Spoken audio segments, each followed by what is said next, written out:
Hi guys and welcome back to the channel Deepak Yadav Education. Welcome to the Daily Hindu News and Editorial Analysis of 24th of September 2023. तो guys आज है तारीख 24 सितंबर 2023 और है Sunday. देखेंगे आज के most important news articles and editorial discussion को। सभी आर्टिकल्स को इतना ज़्यादा डिटेल से डिस्कस करेंगे, यानी कि अगर आपका एग्जामिनेशन ऐसा है कि जहां पर करंट अफेयर्स के एनालिसिस को पूछा जाता है, यानी आप प्रीलिम्स और मेंस देने वाले हो, तो उस पर्सपेक्टिव से ये जो वीडियो है बहुत ज़्यादा इंपॉर्टेंट होगा, क्योंकि हर एक आर्टिकल के रिगार्डिंग जो उसका स्टैटिक डेटा होगा, उसका बैकग्राउंड इन्फॉर्मेशन होगा, वो सब कुछ मैं कंबाइन करके आपके साथ में कवर करने वाला हूँ। यानी कि आपका न्यूज़ आर्टिकल यानी करंट इश्यूज़ के साथ साथ आपका जो सिलेबस का पोर्शन है वो भी कवर हो रहा होगा। नाउ ये वीडियो करंट अफेयर का एक पावर हाउस की तरह होने वाला है। इसका इंपॉर्टेंस तब पता चलेगा जब आप इस पूरे वीडियो को देखोगे कि वाकई में कितनी सारी रेलिवेंट इन्फॉर्मेशन इसमें शेयर की गई है।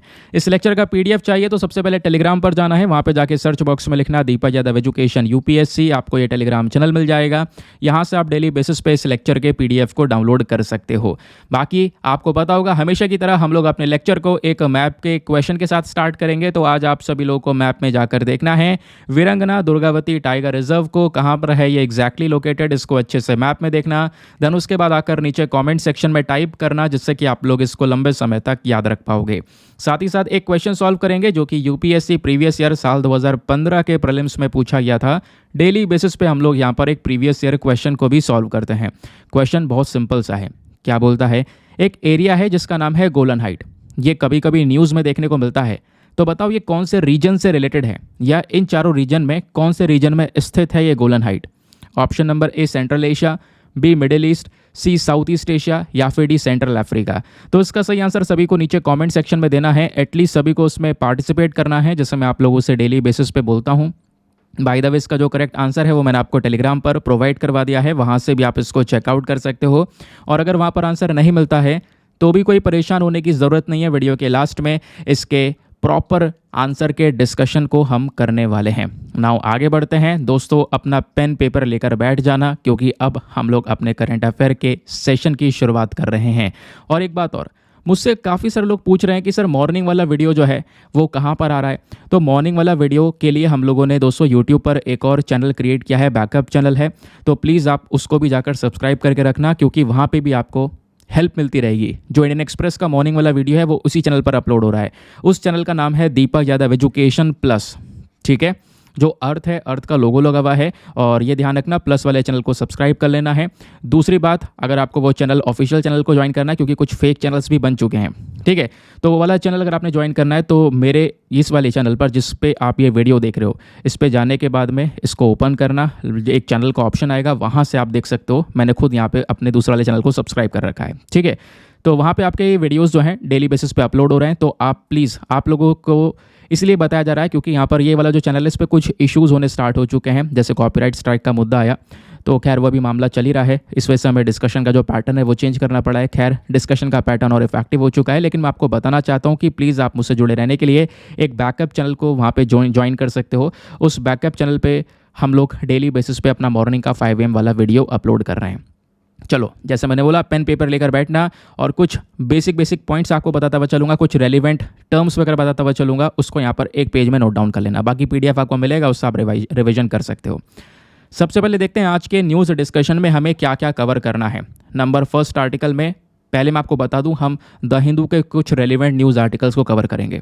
सबसे पहला आर्टिकल होने वाला है IBSA की जो मीटिंग है वो हुई है, और वहाँ पे ग्लोबल साउथ वॉइस के बारे में डिस्कशन किया जा रहा है। क्या है मैटर, ये हम समझेंगे। दूसरा, तमिलनाडु और केरला दोनों ने मिलकर यहाँ पर अपने एक दूसरे के साथ में हाथ मिलाए हैं, ताकि नीलगिरी ताहर नाम का जो एक एनिमल है ये अभी ख़त्म हो रहा है तेज़ी से, इसको प्रोटेक्शन दी जा सके। फिर उसके बाद में 95 मिलियन जो पाकिस्तानी हैं गरीबी के अंडर में चपेट में आ चुके हैं, ऐसा वर्ल्ड बैंक की रिपोर्ट बोलती है। क्या है ये पूरा मैटर, इसको समझेंगे। फिर उसके बाद में draft patent amendment rules, very very important, आज के पूरे न्यूज़पेपर का मोस्ट इंपॉर्टेंट आर्टिकल है ये। तो पेटेंट अमेंडमेंट रूल्स क्या है मैं आपको बताऊंगा। तो अभी क्या है, इन रूल्स को आप कह सकते हो पब्लिक किया गया है, जिसमें प्री ग्रांट अपोजिशन का मैटर निकल कर आया। तो प्री ग्रांट अपोजिशन क्या होता है ये भी हम समझेंगे। उसके बाद नेक्स्ट आर्टिकल में richness of human milk, specially यहाँ पे बात की जा रही है ब्रेस्ट मिल्क की। एक छोटे से बच्चे के लिए उसकी माँ का जो दूध है वो कितना ज़्यादा इंपॉर्टेंट होता है एक छोटे बच्चे के आगे पूरे बॉडी ग्रोथ के लिए। तो वो सब कुछ हम यहाँ पे समझने की कोशिश करेंगे। एक अच्छा आर्टिकल आपको देखने को मिलेगा, क्योंकि हम लोग अभी अगस्त के महीने में ब्रेस्ट फीडिंग जो वीक होता है उस वीक को भी हम लोग ऑब्जर्व करते हैं। फिर उसके बाद में नेक्स्ट आर्टिकल में बात की जा रही है वेमेन रिजर्वेशन बिल के बारे में, कहाँ से पढ़ना है आपको ये भी बता दिया जाएगा। नाउ ये तो हो गए आज के हमारे द हिंदू के डिस्कशन। अब आते हैं हम लोग कुछ अदर सोर्सेज पर। यहाँ पे जैसे हमने कल 2 आर्टिकल छोड़े थे कि भाई लायन का जो नंबर है अफ्रीका में वो तेज़ी से कम हो रहा है, आज इसका कवरेज होगा, plus anti microbial use and animals, इसको भी आज हम कवर कर लेंगे। तो बहुत आराम से सेशन को सुनना। सेशन लंबा हो रहा है उसकी परेशानी या फिर उसको लेकर आप बिल्कुल परेशान ना होना दोस्तों, क्योंकि पहले भी सेशन 1 घंटा 10 मिनट का तो अपलोड होता था। 1 घंटा 10 मिनट, 1 घंटा 5 मिनट ऐसे तो चल ही रहा था ना। अब सेशन 1 घंटा 15 से 20 मिनट हो जाता है, 10-15 मिनट बढ़ जाते हैं। मुझे नहीं पता वो कैसे बढ़ जाते हैं पढ़ाते पढ़ाते, लेकिन वो चीज़ यहाँ पर ध्यान में रखना कि आप 10-15 मिनट और एक्स्ट्रा दे रहे हो, इतना टाइम आप दोबारा कहीं और वेस्ट कर देते हो। क्योंकि काफ़ी सारी मैं कंप्लेंट देख रहा हूँ कि सर वीडियो जो है थोड़ा लंबा हो जा रहा है। कुछ इंपॉर्टेंट सोर्सेज भी ऐड करे गए जो आपके सिलेबस के लिए इंपॉर्टेंट है। और मैं आपको बता दूँ, कोई मैं फालतू का सोर्स ऐड नहीं करूँगा। आप लोग खुद देखना कि वो टॉपिक वो होगा जिसको लेकर यूपीएससी ने 4-4, 5-5 क्वेश्चन पूछे हुए हैं, मतलब 2-2, 3-3 साल छोड़ के मैं वो आर्टिकल डिस्कस कर रहा हूँ। और ऐसा नहीं है जहाँ पे इंपॉर्टेंस नहीं है उस आर्टिकल का मैं खुद उसको छोड़ देता हूँ। आप देख पाओगे कुछ खुद यहाँ पर मैंने द हिंदू से छाट के कुछ ये इंपॉर्टेंट आर्टिकल्स निकाल लिए हैं जो हमारे रियली में इंपॉर्टेंट एग्जाम परस्पेक्टिव से उनका डिस्कशन किया जा रहा है। समझ गए? तो मैं खुद सोचता हूँ यार आपको बिल्कुल इंपॉर्टेंट चीज़ें प्रोवाइड करवाई जाएँ, बट आपको पता है आप यूपीएससी की तैयारी कर रहे हो तो कंटेंट आपको थोड़ा सा ज़्यादा ही पढ़ना पड़ेगा as compare to the other examinations. बाकी मैं आपको बता चुका हूँ मॉर्निंग वाला वीडियो आपको कहाँ से कवर करना है। नाउ स्टार्ट करते हैं आज के थंबनेल वाले आर्टिकल से। तो दोस्तों कैनेडियंस के लिए जो वीज़ा है उसको सस्पेंड कर दिया है भारत सरकार ने। इस वजह से ये मैटर लगातार न्यूज़ में है और आपने इसको लेकर थंबनेल भी देखा होगा। दिन ब दिन भारत और कनाडा के जो रिलेशंस हैं, जो संबंध है, वो लगातार डिक्लाइन वे में चलते चले जा रहे हैं। अभी हम देख रहे हैं द हिंदू ने भी इसको पब्लिश किया है कि जो वीज़ा सस्पेंशन है कैनेडियंस के लिए उसको यहाँ पर लागू किया गया है। वीज़ा और पासपोर्ट, इन दोनों का नाम कई सारे लोगों ने सुना होगा। अब काफ़ी लोगों को पता होगा कि यार जो पासपोर्ट होता है ये विदेश जाने के लिए चाहिए होता है, ठीक है। वीज़ा के बारे में नहीं पता होता। वीज़ा और पासपोर्ट के बीच में क्या डिफरेंस, क्या अंतर होता है, आज आपको पता चल जाएगा।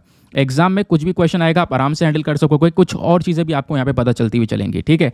अब देखो दोस्तों, इस आर्टिकल को हम इसलिए डिस्कस कर रहे हैं क्योंकि द हिंदू ही नहीं, सभी न्यूज़ आर्टिकल्स के अंदर यहाँ पे चर्चा की जा रही है कि भारत ने कैनेडियंस के लिए जो वीज़ा सर्विसेज है इसको अभी के लिए सस्पेंड कर दिया है। और कहीं ना कहीं इससे भारत और कनाडा के रिलेशंस और ज़्यादा ख़त्म हो रहे हैं और ज़्यादा डाउनवर्ड्स चल रहे हैं। रीज़न कई सारे इश्यूज़ हैं। सबसे पहला खालिस्तानी वाला मैटर, कनाडा कहीं ना कहीं यहाँ पर, या कनाडा की सरकार कह सकते हो, जस्टिन ट्रूडो कह सकते हो, वो खालिस्तानियों को सपोर्ट दिखा रहे हैं, जिस वजह से रिलेशंस आज के समय पर इम्पैक्ट हुए हैं। तो वैसे तो दोनों के संबंध में कड़वाहट चली रही है। अभी क्या हुआ, भारत सरकार ने इसको और ज़्यादा कड़वाहट को और ज़्यादा बड़े कड़वाहट में बदल दिया। कैसे? कैनेडियन सिटीजन्स के लिए अभी वीज़ा सस्पेंड कर दिया गया है, यानी कि कैनेडियन सिटीजन्स, कनाडा के जो नागरिक हैं, अगर वो इंडिया आना चाहते हैं नहीं आ पाएंगे क्योंकि भारत सरकार वीज़ा ही नहीं दे रही है। तो जब तक अगला नोटिस नहीं आ जाता तब तक तो ये इंडिया नहीं आ सकते। सिंपल सी बात है। तो ये तो बात हो गई इंडिया कनाडा के रिलेशनशिप के बारे में। जब हम बात करते हैं कि वीज़ा या पासपोर्ट क्या होता है, दोस्तों एक दूसरे कंट्री में जाने के लिए ना वीज़ा और पासपोर्ट दोनों ही हमारे लिए बहुत ज़्यादा आवश्यक होता है, बहुत ज़्यादा ज़रूरी होता है। आज के समय में बहुत सारे लोग ऐसे हैं जिनको वीज़ा और पासपोर्ट के बीच का अंतर नहीं पता है। आज के इसी इम्पॉर्टेंट आर्टिकल के अंदर हम समझेंगे और आपका कन्फ्यूजन दूर करेंगे कि पासपोर्ट और वीज़ा में एग्जैक्टली क्या अंतर होता है। क्वेश्चन नंबर 1 लेते हैं सबसे पहले कि वीज़ा क्या होता है और इसकी ज़रूरत हमको क्यों पड़ती है। इसका आंसर है पहला, अब वीज़ा की भी पता है दोस्तों एक फुल फॉर्म है। वीज़ा तो यहाँ पर एक्रोनिम है, इसकी एक फुल फॉर्म है। फुल फॉर्म क्या है? वीज़ा की फुल फॉर्म है विजिटर्स इंटरनेशनल स्टे एडमिशन।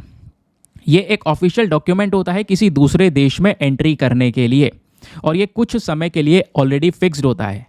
यानी अगर सिंपल शब्दों में समझें, अगर आप कोई दूसरा कंट्री घूमने जाना चाहते हो, फॉर एग्जाम्पल आप अमेरिका जाना चाहते हो, तो यूएसए जाने के लिए आपको यूएसए से परमिशन लेनी होगी, क्या मैं आपके देश में आ सकता हूँ।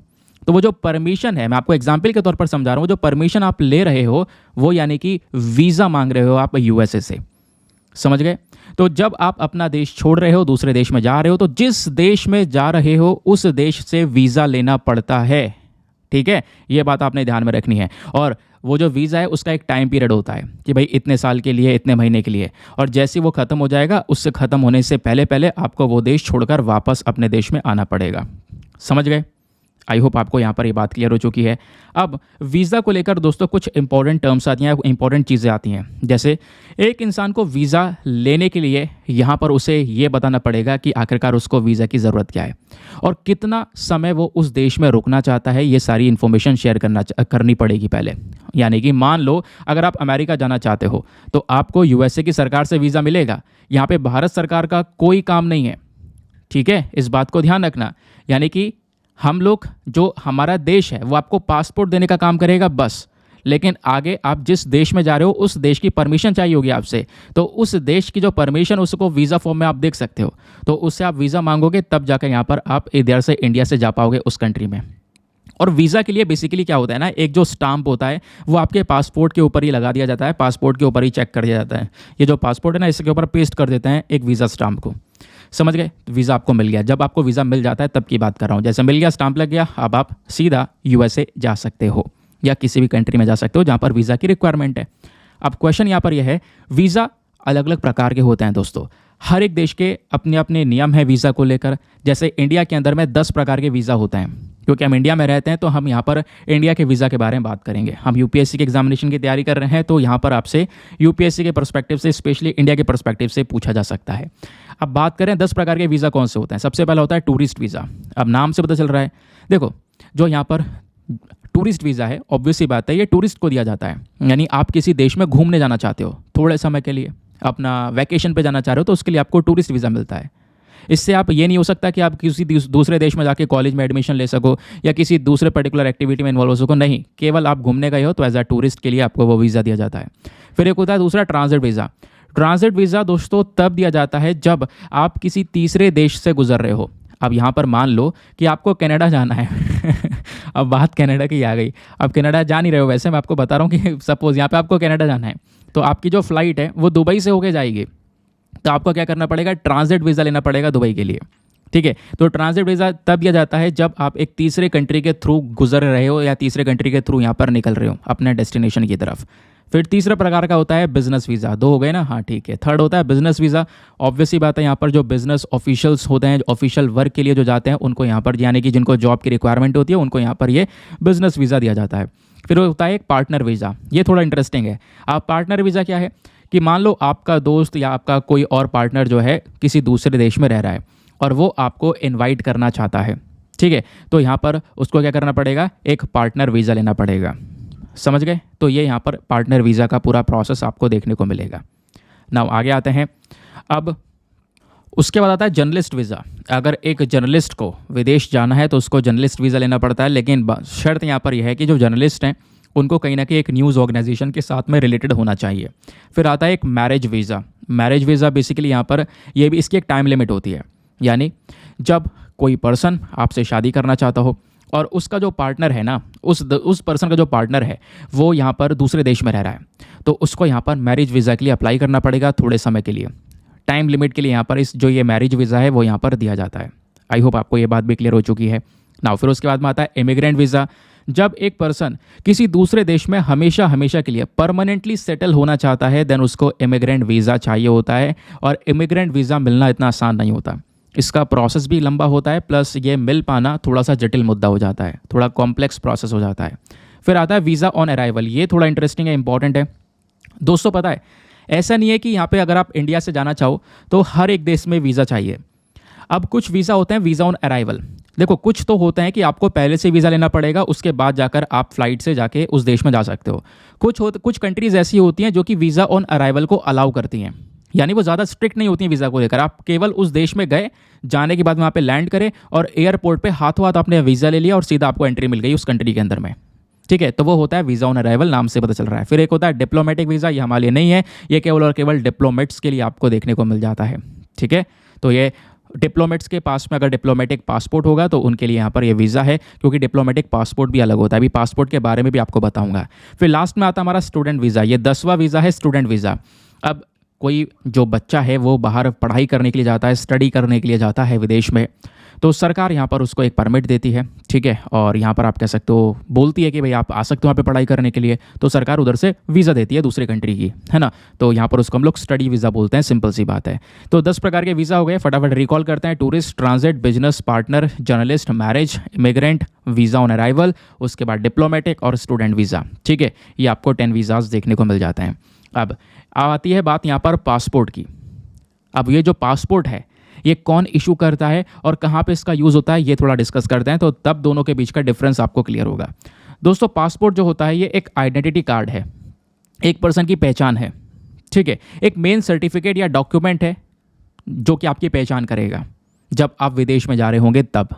तो इसलिए यहाँ पर जो पासपोर्ट है, इस प्रकार से इंडिया का पासपोर्ट आपको देखने को मिलता है। ये जो पासपोर्ट है कौन देती है, हमारी भारत सरकार देती है, ठीक है। ये आपकी आइडेंटिटी और नेशनलिटी बताती है। इस पासपोर्ट के अंदर आपका नाम, आपकी सिटीजनशिप यानी नागरिकता, आपका फ़ोटो, आपके पेरेंट्स का नाम, उसके बाद जेंडर, डेट ऑफ बर्थ, ये सारी चीज़ें इसमें लिखी हुई होती हैं। और क्योंकि आप एक अगर दूसरे कंट्री में जाते हो, दूसरे देश में जाने के लिए आपको पासपोर्ट चाहिए ही चाहिए होता है, ये आपने ध्यान में रखना है। दोस्तों, पासपोर्ट कितने प्रकार के होते हैं? 3 प्रकार के पासपोर्ट्स होते हैं इंडिया के अंदर स्पेशली। जैसे एक होता है रेगुलर पासपोर्ट, जो ये ब्लू वाला मैंने आपको दिखाया है ना, ये हमारा रेगुलर पासपोर्ट है, यानी कि एक ऑर्डिनरी पासपोर्ट है। नॉर्मल पर्सन जो है ट्रैवल करते हैं जब विदेशों में, तो ये रेगुलर पासपोर्ट उनको चाहिए होता है। फिर एक होता है ऑफिशियल पासपोर्ट। ऑफिशियल पासपोर्ट का कलर वाइट कलर का होता है। ये जो पासपोर्ट है वाइट कलर वाला, ये बेसिकली गवर्नमेंट एम्प्लॉयज़ को दिया जाता है जो कि दूसरे देशों में काम कर रहे हैं। तो जो सरकारी कर्मचारी दूसरे देशों में काम कर रहे हैं उनके लिए यहाँ पर ये वाइट पासपोर्ट होता है, जिसको ऑफिशियल पासपोर्ट का नाम दिया जाता है। फिर आता है डिप्लोमेटिक पासपोर्ट, ये अलग होता है, ये रेड कलर मरून कलर का होता है डिप्लोमेटिक पासपोर्ट। ये पासपोर्ट इंडियन डिप्लोमेट्स को दिया जाता है। अब यहीं पर ना एक और पॉइंट है कि मान लो आपके दिमाग में भी आ रहा होगा, सब कुछ है हमारे पास है, मान लो हम किसी दूसरे देश में गए और हमारा पासपोर्ट खो गया तो क्या होगा। यानी एक इंडियन जो अगर विदेश में जा रहा है और उसका पासपोर्ट वहाँ पर खो जाता है तो क्या होगा। तब यहाँ पर जो इंडियन एम्बेसी होगी वहाँ पे, वो क्या करेगी, एक टेम्पररी पासपोर्ट दे देगी। और टेम्पररी पासपोर्ट यहाँ पे उस टूरिस्ट को देने के बाद में उसको अपने देश में रिटर्न करने के लिए एक जो है, कह सकते हो थोड़े समय के लिए पासपोर्ट दे दिया जाएगा। इसको हम लोग इमरजेंसी पासपोर्ट भी बोलते हैं, समझ गए। अब यहाँ पे आती है कुछ और रेलिवेंट चीज़ें, ये एग्जामिनेशन में आपसे पूछा जा सकता है, इसको ध्यान रखना। इंडिया का पासपोर्ट दोस्तों कितना ज़्यादा स्ट्रॉन्ग है, पहले ये समझते हैं। तो भारत का पासपोर्ट इतना, देखो किसी देश का जो पासपोर्ट है वो कितना स्ट्रॉन्ग है आपको कैसे पता चलता है, जब एक कंट्री के पासपोर्ट के बेसिस पर ही आप दूसरे देश में जा सको बिना किसी वीज़ा के, ठीक है। केवल आपको उस देश का पासपोर्ट चाहिए, उस देश की वीज़ा की रिक्वायरमेंट नहीं है। तो अगर आप ज़्यादातर कंट्रीज़ में अपने केवल और केवल पासपोर्ट के दम पर विजिट कर सकते हो, तो वो यहाँ पर उस बेसिस पे आपका कंट्री का पासपोर्ट का जो ताकत है उसको मेंशन किया जाता है। फॉर एग्जांपल जैसे भारत का पासपोर्ट है, जो भारतीय पासपोर्ट है, इसके पासपोर्ट में, इस पासपोर्ट का यूज़ करके हम लगभग 57 कंट्रीज़ में बिना वीज़ा के जा सकते हैं। तो हमारा इतना ज़्यादा पावरफुल पासपोर्ट है। कुछ देशों के पासपोर्ट इतने ज़्यादा पावरफुल हैं कि वो यहाँ पर 60 देशों में, 70 देशों में, 80 देशों में बिना वीज़ा के यहाँ पर जा सकते हैं उस पासपोर्ट की मदद से। तो यानी कि वो और ज़्यादा पावरफुल पासपोर्ट होता है, समझ गए। फिलहाल इंडियन पासपोर्ट के बेसिस पर आप 57 कंट्रीज़ में विजिट कर सकते हो बिना किसी वीज़ा के। लेकिन यहीं पर एक और पॉइंट है, आप ना, हमारे पास में 6 देश ऐसे भी हैं, 6 कंट्रीज़ ऐसे भी हैं जहाँ पे आप बिना पासपोर्ट और बिना वीज़ा के ट्रैवल कर सकते हो, सीधा फ्लाइट पकड़ी और उस देश में चले गए। ऐसे 6 देश कौन कौन से हैं? नंबर 1 नेपाल, भूटान, मैकाओ, उसका श्रीलंका, मालदीव्स और जमाइका। ये 6 कंट्रीज़ ऐसी हैं जहाँ पर आपको पासपोर्ट और वीज़ा की रिक्वायरमेंट भी नहीं होती है, ठीक है, ये बात ध्यान रखना। लेकिन ये 57 कंट्रीज़ वो हैं जहाँ पे आपको पासपोर्ट तो चाहिए लेकिन वीज़ा नहीं चाहिए, समझ गए। बिना वीज़ा के आप केवल पासपोर्ट लिया, अपने देश की परमिशन ली और सीधा चले गए उस कंट्री में। ऐसे 57 कंट्रीज़ हैं। वो 57 कंट्रीज़ के नाम दोस्तों यहाँ पर लिखे हुए हैं, आपको लिस्ट प्रोवाइड करवा दी है, चाहो तो आप यहाँ पे चेकआउट कर सकते हो, ठीक है, क्योंकि ऑलरेडी हम लोगों ने सभी बातें कर ली हैं। तो ये 57 कंट्री, जैसे 57 का देश है एल सल्वाडोर, और पहला देश आपको फिजी देखने को मिल जाता है, ठीक है। तो ये सारी की सारी कंट्रीज़ आपको यहाँ पे नजर आएंगी जहाँ पे हम बिना किसी वीज़ा के केवल भारतीय पासपोर्ट के दम पर जा सकते हैं। और ये 6 देश ऐसे हैं जहाँ पे ना ही हमें पासपोर्ट चाहिए ना ही वीज़ा चाहिए, समझ गए। तो आई होप दोस्तों आपको बहुत अच्छे से क्लैरिटी मिल चुकी है, क्योंकि ये लगातार न्यूज़ में था और क्योंकि डिटेल से समझाया जा रहा था वीज़ा पासपोर्ट के बीच में क्या डिफरेंस होता है। इस आर्टिकल में भी आपको देखने को मिलेगा, तो आपको बेसिक इन्फॉर्मेशन दी गई। तो अभी क्या हुआ है, कैनेडियंस का, जो कैनेडियन सिटीज़न है उनका वीज़ा सस्पेंड कर दिया गया। यानी कैनेडियन सिटीजन्स अगर भारत आना भी चाहें तो नहीं आ सकते। क्यों? क्योंकि भारत सरकार परमिशन नहीं दे रही है, क्योंकि उन्हें वीज़ा लेना पड़ेगा, यानी हमारी परमिशन लेनी पड़ेगी। समझ गए? तो आगे जब तक कोई दूसरा नोटिफिकेशन नहीं आ जाता तब तक यहाँ पर इसको अभी के लिए सस्पेंड कर दिया गया। नाउ आगे आते हैं नेक्स्ट इंपॉर्टेंट आर्टिकल की तरफ। अगले आर्टिकल पर बढ़ने से पहले दोस्तों मेक श्योर कर लेना वीडियो पे जो लाइक का बटन है यार उसको प्रेस कर देना। एक छोटा सा हमारा टारगेट होता है 5000 लाइक्स का, आप उसको हाथों हाथ पहुंचा देते हो आजकल, तो इस टारगेट को बढ़ाकर आज हमारा टारगेट है 8000 लाइक्स का, 8000 लाइक्स का। एक छोटा सा सपोर्ट चाहिए होता है। यहाँ तक अगर आप पहुँच चुके हो तो आप सीधा यहाँ पर लाइक के बटन पर प्रेस कर सकते हो, ठीक है। बाकी अगर आप दोस्तों ये जो हम पूरा क्लास डिस्कस कर रहे हैं, इस क्लास के ई नोट्स चाहिए आपको, तो उस ई नोट्स को ज्वाइन करने के लिए आपके पास में पेड ग्रुप ज्वाइन करने का एक बढ़िया ऑप्शन है। आप क्या कर सकते हो, एक पेड ग्रुप को ज्वाइन कर सकते हो। वहाँ पे डेली करंट नोट्स, पीडीएफ्स, ये सारी चीज़ें प्रोवाइड करवाई जाती हैं। वो जो पीडीएफ्स हैं आपको वो हिंदी और इंग्लिश दोनों भाषाओं में दी जाती हैं। और उस ग्रुप को ज्वाइन करने का जो अमाउंट है वो बहुत मिनिमम है, just $499 for the life time access. केवल 499 दिए जाते हैं आप लोगों से, और उन 499 में आप लोग यहाँ पर इस ग्रुप को ज्वाइन कर सकते हो, ठीक है। और दोस्तों इस ग्रुप को ज्वाइन करने का जो प्रोसेस है वो और आसान है। व्हाट्सएप पर जाना और यहाँ पर ये जो नंबर आपको दिया गया है 8534873368, इस नंबर पर मैसेज कर देना कि हाँ मुझे ग्रुप ज्वाइन करना है। आपको पेमेंट का प्रोसेस दिया जाएगा, इवन डेमो वीडियो का लिंक मिलेगा। आप पूरे डेमो वीडियो को अच्छे से देखना, देखने के बाद में, समझने के बाद में कि आपको वो ग्रुप कैसे हेल्प कर सकते हैं, अपने आप को सेटिस्फाई करने के बाद में इस ग्रुप को ज्वाइन कर लेना। समझ गए? चलो आगे आते हैं। अब नेक्स्ट आर्टिकल, अगला आर्टिकल हमारे पेज नंबर 6 पर GS paper number 2 international relations के पॉइंट ऑफ व्यू से इंपॉर्टेंट है। ये article prelims as well as mains दोनों के पर्सपेक्टिव से डिस्कस किया जा सकता है। दोस्तों यहाँ पे बात की जा रही है आईबीएसए के बारे में। अब आईबीएसए क्या है सब कुछ मैं आपको बताऊंगा। एक ट्राइलेटरल ग्रुप है ये, है ना, कुछ कंट्रीज़ का ग्रुप है। तो होता यह है कि जो हमारे एक्सटर्नल अफेयर मिनिस्टर हैं एस जयशंकर साहब जी, ये अभी अमेरिका जाते हैं और वहाँ पर ब्राज़ीलियन, यानी कि जो ब्राज़ीलियन और साउथ अफ्रीकन काउंटर पार्ट्स हैं, वो जो लीडर्स हैं ब्राज़ील के और साउथ अफ्रीका के, उनके साथ में डिस्कशन करते हैं। और मैं आपको बता दूं जो आईबीएसए है ना, आईबीएसए भी 3 कंट्रीज़ को मेंशन करता है। अब आपको नाम से पता चल गया होगा, आई से इंडिया हो गया, बी से हो गया ब्राज़ील और एस ए से हो गया साउथ अफ्रीका। तो इन 3 देशों का ग्रुप है ये आईबीएसए। समझ गए? तो ये ग्रुप इसलिए बनाया गया है ताकि जो साउथ साउथ कोऑपरेशन है, क्योंकि अगर आप देखोगे पूरा वर्ल्ड मैप अगर आप नज़र मारोगे तो इस वर्ल्ड मैप में इंडिया भी साउथ एशिया में आता है, ठीक है। इधर साउथ अमेरिका भी जो ब्राज़ील है ये भी साउथ अमेरिका में आता है और साउथ अफ्रीका साउथ में है। तो ये जो साउथ साउथ कोऑपरेशन है उसके लिए यहाँ पर इस पर्टिकुलर ग्रुप को बनाया गया कि जो साउथ साउथ कंट्रीज़ हैं ये पूरे साउदर्न रीजन को, पूरे वर्ल्ड के सदर्न रीजन को आगे प्रमोट कर सकें, इसलिए यहाँ पर आईबीएसए ग्रुप को तैयार किया गया है, ठीक है। तो इन ग्रुप के लीडर्स के साथ में हमारे एस जयशंकर जी ने डिस्कशन किया। और यहाँ पे मैं आपको बता दूं साथ ही साथ में ये जो मिनिस्टर्स हैं इनकी न्यूयॉर्क में मीटिंग हुई थी, क्योंकि अभी यूनाइटेड नेशन जनरल असेंबली का 78 सेशन चला, उस दौरान यहाँ पे पूरा का पूरा डिस्कशन किया गया। और इस डिस्कशन के दौरान यहाँ पे फोकस किया गया है कि हम कई सारे आने वाले समय पर बड़ी बड़ी मीटिंग्स करेंगे। फॉर एग्जांपल 2024 में फॉरेन मिनिस्टर्स की मीटिंग होगी, ऐसा यहाँ पर बोला जा रहा है। दूसरा बोला जा रहा है कि आने वाले समय पर और भी बहुत सारी चीज़ों के ऊपर फोकस किया जाएगा। For example international humanitarian law हो गया, ह्यूमन राइट्स को कैसे यहाँ पर आगे हम और बढ़ावा दे सकते हैं, टेरिटोरियल इंटीग्रिटी हो गया, किस तरीके से जो मल्टीलैटरलिज्म है, कैसे अलग अलग कंट्रीज़ का जो यहाँ पर कोऑपरेशन है, वो जो संगठन है उसमें कैसे सुधार किया जा सकता है, ये सब कुछ को लेकर डिस्कशन चला है। प्लस कैसे आतंकवाद से लड़ा जा सकता है, इसको लेकर बातचीत हुई है इस पूरी मीटिंग के दौरान।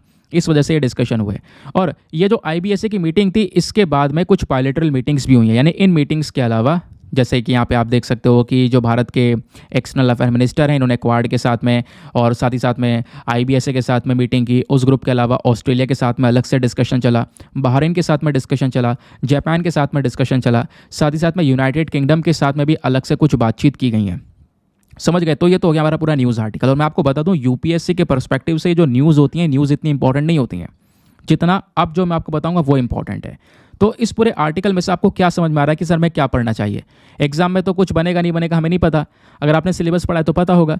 जैसे फॉर एग्जांपल सिलेबस में जीएस पेपर नंबर 2 के अंदर बिल्कुल लास्ट वाला पॉइंट देखोगे तो वहाँ पर इंपॉर्टेंट इंटरनेशनल इंस्टीट्यूशंस का टॉपिक दिया गया है। तो वहाँ पे उस पर्सपेक्टिव से अगर देखोगे तो इस आर्टिकल से 2 चीज़ें निकल कर आती हैं दोस्तों। एक है यूनाइटेड नेशन सिक्योरिटी काउंसिल और दूसरा आपके सामने आएगा ये IBSA. United nation security council कल वाले वीडियो में मैंने आपको बहुत डिटेल से समझा दिया है एग्जैक्टली क्या है, ये इन्फॉर्मेशन मैंने आपके सामने प्रोवाइड करवाई है। अभी हम थोड़ी देर पहले आईबीएसए के बारे में बात कर रहे थे, तो आईबीएसए क्या है एग्जैक्टली वो हम पहले समझेंगे। तो IBSA एक ट्राइलेटरल डेवलपमेंट इनिशिएटिव है, ट्राइलेटरल ग्रुप है, 3 देशों का ग्रुप है। इसमें कौन कौन से कंट्रीज़ हैं? तो यहाँ पर इंडिया, ब्राज़ील और साउथ अफ्रीका, 3 देश आपको देखने को मिलेंगे। और ये जो 3 देश इसलिए बनाए गए हैं ताकि साउथ साउथ कोऑपरेशन को और ज़्यादा मजबूत किया जा सके। स्पेशली यहाँ पे आप देखोगे ये वर्ल्ड मैप है, ये रहा इंडिया, ये रहा साउथ अफ्रीका और ये रहा ब्राज़ील।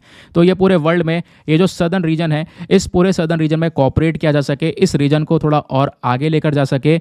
इस वजह से यहाँ पर इन तीनों कंट्रीज़ का ये पूरा का पूरा संगठन, ये जो ग्रुप है, ये तैयार किया गया है।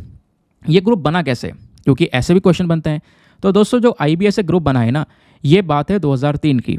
हमारे अलग अलग जो फॉरेन मिनिस्टर हैं इन तीनों देशों के, उनकी मीटिंग चल रही थी। कहाँ पर? स्पेशली ब्राज़ीलिया के अंदर। ब्राज़ीलिया ब्राज़ील में ही है। तो ये बात है 6 जून 2003 की। उस समय पर मीटिंग चल रही थी और उसी दौरान ब्राज़ीलिया डिक्लेरेशन को जारी किया गया और उसी डिक्लेरेशन के तहत यहाँ पर एक नया फोरम बना दिया गया जिसमें इन 3 देशों को ऐड किया गया।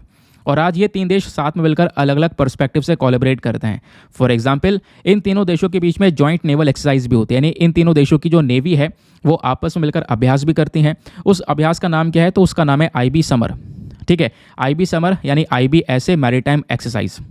तो एक बहुत इंपॉर्टेंट पार्ट है दोस्तों, ध्यान रखना हमारी इस ट्राइलेटरल डिफेंस कोऑपरेशन का। और ये आपसे पूछा जा सकता है कि IBSA एक्सरसाइज किस किस के बीच में होती है? तो इन 3 देशों के बीच में होती है। अब इस पूरे ग्रुप को चलाने के लिए इसकी फंडिंग वगैरह कैसे होती है, तो आपको ये बताता हूँ। देखो, IBSA नाम का एक फ़ंड भी बनाया गया अलग से, और ये जो फंड है इसको 2004 में इस्टेब्लिश किया गया था। इसमें इंडिया, ब्राज़ील, साउथ अफ्रीका ने कुछ फंड तैयार किया ताकि ये जो पैसा है इसको हम खर्चेंगे गरीबी दूर करने के लिए, और जो भुखमरी है इसको ख़त्म करने के लिए, इसको रोकने के लिए यहाँ पर ये पैसा खर्च किया जाएगा। ये फंड मैनेज कौन कर रहा है आज के समय पर? तो ये सारा पैसा मैनेज किया जाता है UNOSSC के थ्रू, यानी कि United nation office for south south cooperation, जो स्पेशली साउथ की बात करता है। तो उस पर्टिकुलर ऑफिस के तहत कह सकते हो यहाँ पर ये जो पूरा फंड है ये मैनेज किया जाता है। समझ गए? तो ये आपका पॉइंट 1 कवर हो गया, यानी एग्जाम में अगर यहाँ इस आर्टिकल से क्वेश्चन बना तो यहाँ से बनेगा। दूसरा, यहाँ पे यूनाइटेड नेशन सिक्योरिटी काउंसिल, कल मैं आपको बता चुका हूँ कि यूनाइटेड नेशन के टोटल 6 प्रिंसिपल ऑर्गन्स हैं दोस्तों, और उन 6 प्रिंसिपल ऑर्गन्स में से एक ऑर्गन आपका यूनाइटेड नेशन सिक्योरिटी काउंसिल है। इसका हेडक्वार्टर न्यूयॉर्क सिटी में है। इसका पहला सेशन हुआ था लंदन वेस्टमिंस्टर में। 15 मेंबर्स हैं जिसमें से 5 परमानेंट मेंबर हैं, और वो परमानेंट मेंबर्स कौन कौन से हैं? UK, Russia, US, France, China. बाकी 10 इसके नॉन परमानेंट मेंबर हैं, और जो नॉन परमानेंट मेंबर है वो हर 2 साल में बदलते रहते हैं, उनका इलेक्शन होता रहता है। समझ गए? आगे आते हैं अब हम लोग नेक्स्ट पॉइंट पर। अगला न्यूज़ आर्टिकल पेज नंबर 8 पर है। GS पेपर नंबर 3 एनवायरमेंट के पॉइंट ऑफ व्यू से इंपॉर्टेंट है। तो तमिलनाडु और केरला, ये दोनों के दोनों स्टेट्स हैं, इन्होंने मिलकर हाथ मिला लिया है ताकि जो नीलगिरी ताहर नाम का ये एनिमल आपको दिख रहा है फोटो के अंदर में, इस एनिमल की प्रोटेक्शन की जा सके, सुरक्षा की जा सके। क्योंकि दोस्तों, IUCN जो स्टेटस होता है ना, IUCN के अंदर में नीलगिरी ताहर को बेसिकली एंडेंजर्ड कैटेगरी में कवर किया गया है। एंडेंजर्ड कैटेगरी के अंदर कवर करने का मतलब है इसकी पॉपुलेशन पिछले कुछ समय पर तेज़ी से कम होती हुई चली जा रही है। इसकी पॉपुलेशन को आज हमने प्रोटेक्शन अगर नहीं दी तो आने वाले समय पर इसकी प्रजाति पूरी तरह से खत्म हो जाएगी, ये यहाँ पर लिख कर रख लेना। तो इस वजह से इसकी सुरक्षा की जा रही है, क्योंकि अभी जो भी पॉपुलेशन बची है इसकी, उसको हम बचाएंगे तभी आगे बच पाएंगे, और ये भी खत्म हो गए तो एंडेंजर्ड से क्रिटिकली एंडेंजर्ड में पहुंच जाएंगे, और क्रिटिकली एंडेंजर्ड से सीधा यहाँ पर ये प्रजाति एक्सटिंक्ट हो जाएगी। जैसे आज हम पढ़ रहे हैं ना, नीलगिरी ताहर आज देख भी सकते हैं, आज ये पाए भी जाते हैं। फिर अगर ये एक्सटिंक्ट हो गया तो इसको देखा नहीं जा सकेगा कभी, क्योंकि ये दुनिया से ख़त्म हो चुके होंगे। तो इस वजह से ख़त्म होने से बचा रहे हैं आज के समय पर तमिलनाडु और केरला। ये दोनों स्टेट क्यों कर रहे हैं? क्योंकि नीलगिरी ताहर इन्हीं दोनों राज्यों में मेजरली पाया जाता है। मैं आपको बता दूं, तमिलनाडु ने अभी जनवरी की बात है, 2 जनवरी में हमने डिस्कस भी किया था, ये जो नीलगिरी ताहर कंजर्वेशन प्रोजेक्ट है इसको यहाँ पर लॉन्च किया है। कुछ करोड़ रुपया खर्च करने की बात की है, जिससे हम लोग यहाँ पर इनको प्रोटेक्शन प्रोवाइड करवाएंगे। और केरला अब यहाँ पर सपोर्ट में आ चुका है। तमिलनाडु और केरला दोनों मिलकर साथ में मिलकर एक सर्वे करने वाले हैं, आप ऐसा कह सकते हो। एक सिंक्रोनाइज सेंसस होगा, यानी दोनों स्टेट्स के अंदर जहाँ जहाँ पर नीलगिरी ताहर पाया जाता है वहाँ पर इसकी काउंटिंग की जाएगी। काउंटिंग करने के बाद में कितनी प्रजाति प्रेजेंट है और कितने प्रेजेंट हैं, इनकी संख्या कितनी है, वो सब हमको आज के समय पर पता चल जाएगा। और अब की बार पहली बार ऐसा होगा कि हम ड्रोन्स का यूज़ करेंगे, क्योंकि जो नीलगिरी ताहर है कोई नॉर्मल एरिया में नहीं पाए जाते हैं, पहाड़ों पर पाए जाते हैं, डिफिकल्ट टेरेन पर पाए जाते हैं, जहाँ पर इंसान का चढ़ पाना थोड़ा मुश्किल हो जाता है। ठीक है, तो उस एरिया में स्पेशली अगर आप देखोगे तो हमारे समुद्र से लगभग 300 से लेकर 2600 मीटर की ऊंचाई पर ये पाए जाते हैं पहाड़ी इलाकों में। तो इनको इसी तरीके से ड्रोन से सर्वे किया जाएगा, ड्रोन से सारा का सारा जो डेटा है इनका निकाला जाएगा। फिर उसके बाद में इनकी प्रोटेक्शन की हम लोग बात करते हैं इस प्रोजेक्ट नीलगिरी ताहर कंजर्वेशन के तहत। तो नीलगिरी ताहर कंजर्वेशन प्रोजेक्ट क्या है समझते हैं। ये आप देख पाओगे, ये है नीलगिरी ताहर। ये बकरी की तरह लग रहा है लेकिन है नहीं, इसको हम नीलगिरी ताहर के नाम से जानते हैं। इसका एक और नाम भी है Nilgiri ibex. Very very important, क्योंकि अभी जो वनडे एग्जामिनेशन हुए हैं उनमें नीलगिरी आइबेक्स लेकर नाम दिया गया था। अब नीलगिरी आइबेक्स को लेकर लोग कंफ्यूज हो गए कि भाई नीलगिरी ताहर हमने पढ़ा था, आइबेक्स तो नहीं पढ़ा था। तो ध्यान रखना, दोनों के दोनों एक ही हैं, समझ गए। तो नीलगिरी ताहर कंजर्वेशन प्रोजेक्ट क्या है, तमिलनाडु ने अभी यहाँ पर एक इनिशिएटिव लॉन्च किया है। 25 करोड़ रुपए खर्चने की बात की है इस जानवर को बचाने के लिए।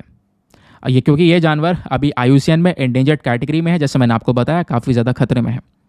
और इसको शेड्यूल 1 में, ध्यान रखना, जो हमारा वाइल्ड लाइफ प्रोटेक्शन एक्ट है 1972 का, इस एक्ट के तहत इस जानवर को शेड्यूल 1 में रखा गया है। इसका मतलब यह है कि भाई यहाँ पे अगर इस जानवर का कोई हंटिंग करता है, इसको मारता है, इसका शिकार करता है, तो एक सख्त अपराध है, उसके ऊपर बहुत ज़्यादा पेनल्टीज चार्ज की जा सकेंगी।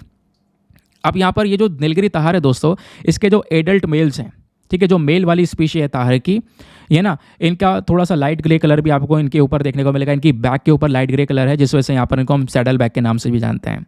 और आज के समय पर तमिलनाडु का स्टेट एनिमल है, ठीक है, तमिलनाडु का यहाँ पर एक स्टेट एनिमल माना जाता है नीलगिरी ताहर। और उसके बाद यहाँ पे बोला ये जा रहा है ये स्पेशली वेस्टर्न घाट से पाया जाता है, यानी कि जो नीलगिरी ताहर है ये स्पेशली वेस्टर्न घाट्स में, यानी तमिलनाडु और केरला में आपको देखने को मिलेगा। वेस्टर्न घाट्स हमारे ये वाला रीजन है, ये पूरा केरला भी वेस्टर्न घाट्स में आ जाता है, ठीक है। ये जो आपको दिख रहा है ना, ये हमारे वेस्टर्न घाट्स हैं।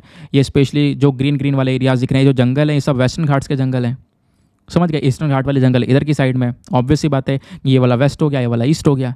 तो इधर तमिलनाडु के अंदर में आप देख पाओगे ये सारे जो ग्रीन वाले रीजन आपको दिख रहे हैं ना, यहीं पर पहाड़ों में ये नीलगिरी ताहर पाया जाता है, समझ गए। और यहाँ पे बराबर में केरला है, केरला में भी नीलगिरी ताहर पाया जाता है। दोनों मिलकर आज के समय पर काम कर रहे हैं, दोनों अड़ोसी पड़ोसी देश आपको नजर आएंगे। आगे आते हैं अगले आर्टिकल पर।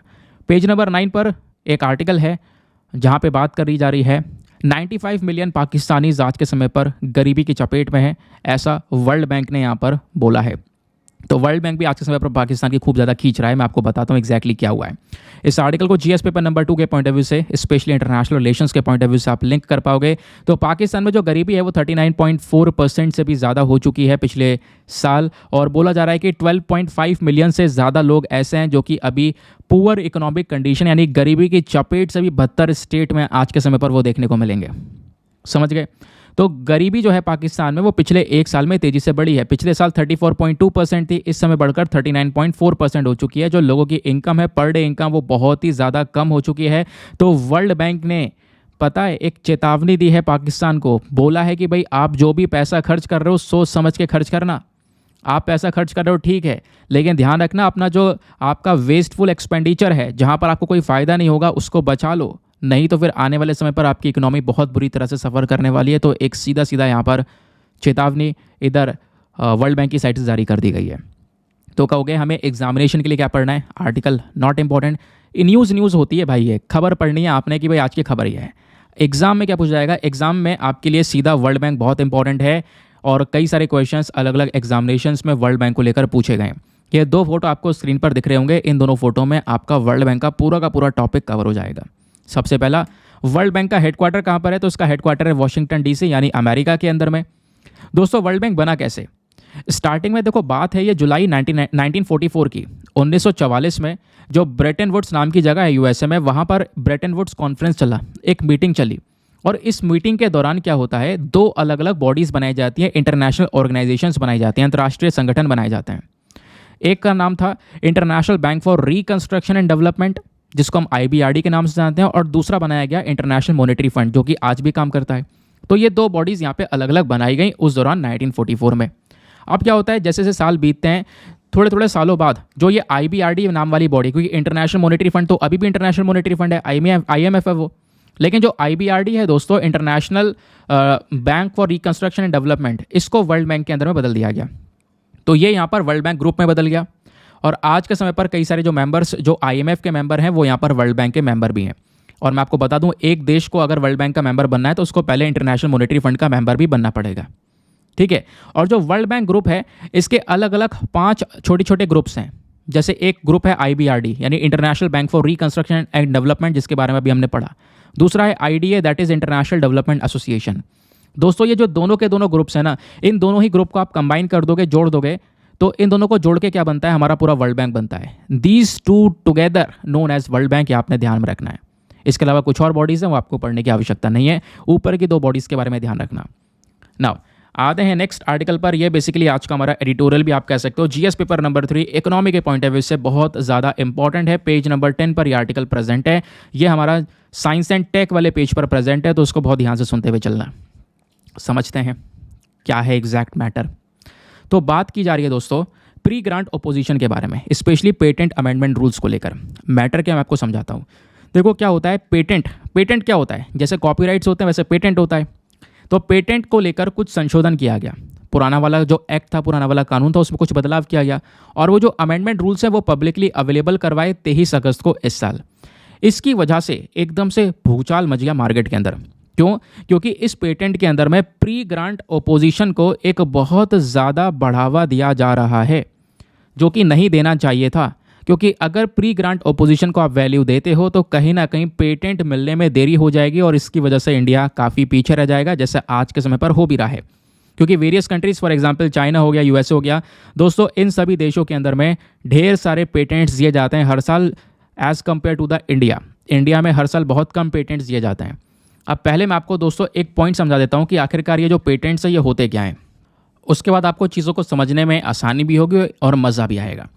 तो पेटेंट एक प्रकार का इंटेलेक्चुअल प्रॉपर्टी का प्रोटेक्शन है।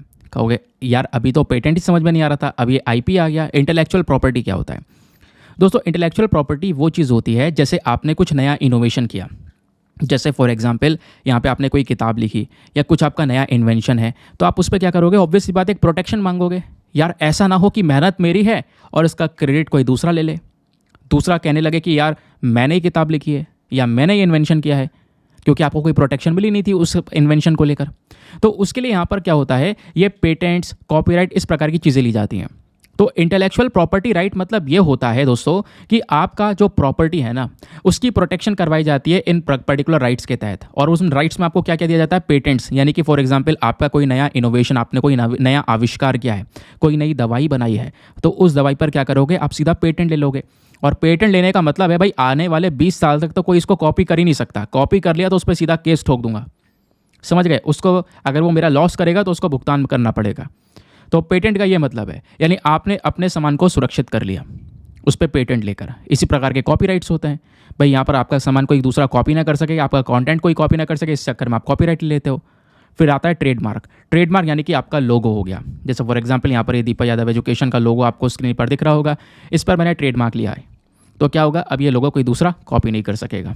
तो इसके लिए यहाँ पर आपने क्या करना पड़ेगा? ये ट्रेडमार्क या फिर कॉपीराइट्स या फिर ये जो पेटेंट्स वगैरह ये सब लेने पड़ता है, समझ गए?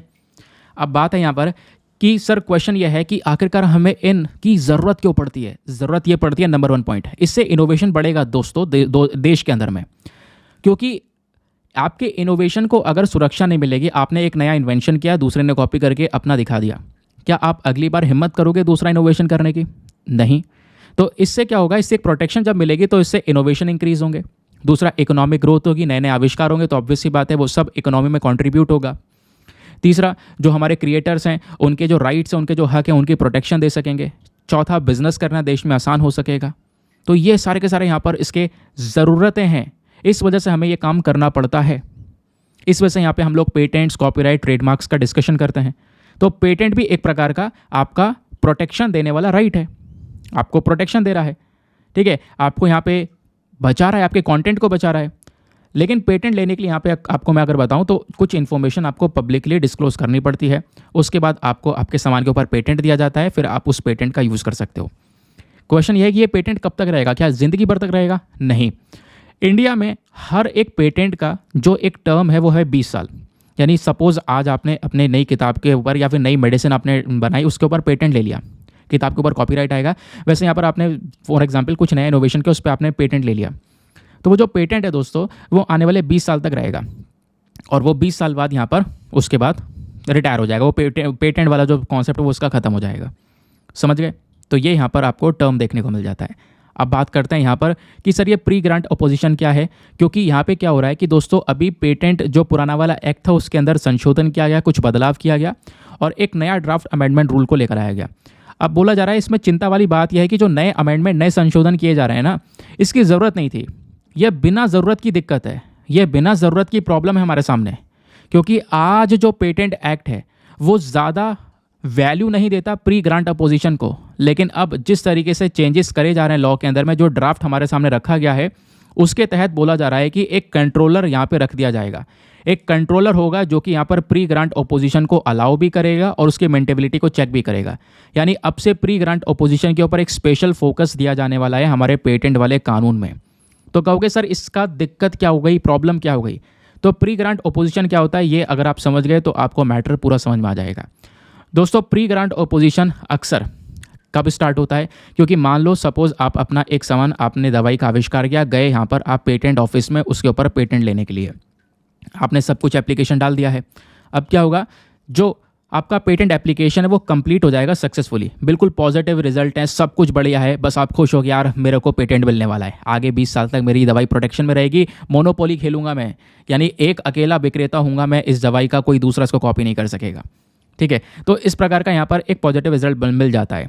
ये पहले एज इट इज़ यहाँ पर हो जाया करता था, लेकिन अब क्या होगा कि अब यहाँ पर प्री ग्रांट अप्रूवल या प्री ग्रांट अपोजिशन को यहाँ पर रखा गया है। यानी कि क्या होगा कि जब आपको ये पॉजिटिव रिजल्ट मिल जाएगा, आपका एप्लीकेशन कंप्लीट हो जाएगा, लेकिन उसके बावजूद भी जो वो ऑफिस है, आपका जो इंटेंशन है पेटेंट को लेने का, है ना, उसको लेकर यहाँ पे क्या होगा, कुछ टाइम पीरियड रख दिया जाएगा। और उस टाइम पीरियड में यहाँ पर एक ओपोजिशन को बोला जाएगा कि भाई मतलब कोई भी व्यक्ति है अगर इस पेटेंट को ओपोजिशन करना चाहते हैं, उसको रोकना चाहता है, इसके खिलाफ अगर खड़ा है किसी रीज़न की वजह से, तो कोई यहाँ पर ओपोजिशन फाइल कर सकता है। समझ गए? तो यहाँ पर एक पर्टिकुलर टाइम पीरियड रख दिया जाएगा जिसमें कोई पर्सन यहाँ पर ओपोजिशन को फाइल कर सकेगा, और ओपोजिशन को फाइल कर सकेगा, वहीं पर पेटेंट मिलने में रुकावट शुरू हो जाएगी। तो पहला इसमें इतना काम नहीं किया जा रहा था, बट अभी यहाँ पर प्री ग्रांट अपोजिशन के ऊपर एक स्पेशल फोकस कर दिया गया है, एक अलग से कंट्रोलर रख दिया गया है, ऐसा यहाँ पर बोला जा रहा है। इससे जो हमारी फार्मा कंपनीज़ वगैरह हैं, खासकर मेडिसिन वाली कंपनीज़, वो काफ़ी नाराज़ भी हैं। उनका कहना यह है कि आपने पेटेंट लेने के प्रोसेस को और ज़्यादा भारी कर दिया है और ज़्यादा डिफ़िकल्ट कर दिया है, अब यहाँ पे हम क्या करेंगे, पेटेंट हमको आराम से मिल नहीं पाएगा, ये यहाँ पर बोला जा रहा है। बात केवल यहीं पर नहीं रुकती है। एग्ज़ाम के पॉइंट ऑफ व्यू से आपको थोड़ा सा पेटेंट एक्ट के बारे में पता होना चाहिए। पेटेंट की शुरुआत कैसे हुई, इतिहास क्या था, वो भी पता होना चाहिए। तो चलो उसका बेसिक रेलिवेंट इन्फॉर्मेशन यहाँ पर है। दोस्तों, जो पेटेंट एक्ट 1970 है, हमारा सबसे पुराना कानून है। ये ना एक बहुत ही ज़्यादा प्रिंसिपल लॉ है, और यहाँ पे अगर हम लोग बात करेंगे, ये इंडिया में आया था 1972 में, नाम से पता चल रहा है 1970 का एक्ट है। वैसे यहाँ पर इसने काम करना स्टार्ट किया 1972 से। और मैं आपको बता दूँ, ये जो 1970 वाला कानून है ना, इसने पुराने वाले कानून को रिप्लेस कर दिया। इससे पहले भी हमारे पास में एक और लॉ हुआ करता था, वो 1911 का था, जिसको बोलते हैं हम Indian patents and designs act 1911। तो अब क्या होता है, इसके बाद 1972 वाला कानून आया। अब इस 1970 वाले के में भी चेंजेस कर दिए गए।